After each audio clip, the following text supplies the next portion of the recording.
since David wasn't willing to defend the Labour government's policy of 1997 onwards and introducing tuition fees, I will.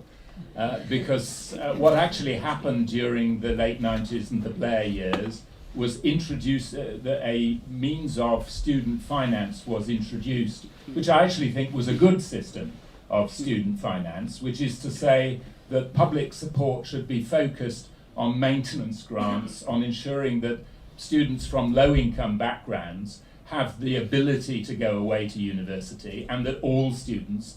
should be expected to contribute something towards the cost of tuition to be repaid out of their own future earnings. After all, it's not entirely obvious why you should go round to a low-income house in Buckingham and explain that the low-income family in Buckingham should be paying for tuition of students at Buckingham University, where the students are going to enjoy higher incomes later in life than that low-income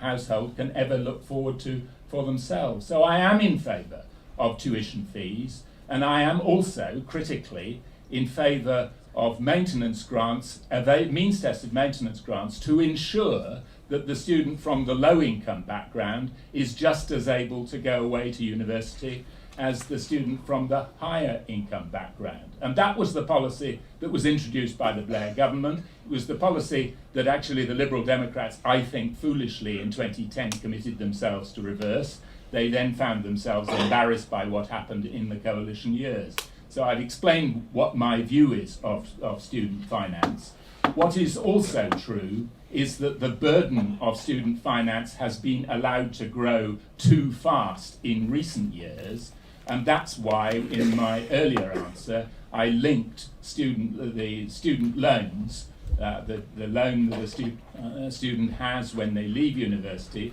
to the cost of housing, because those are the two critical things to a student, an ex-student setting themselves up in life in their 20s and early 30s. And what we need to do is to look at the total mix of policy, including student finance, in order to ensure that that burden is addressed and distributed more equitably.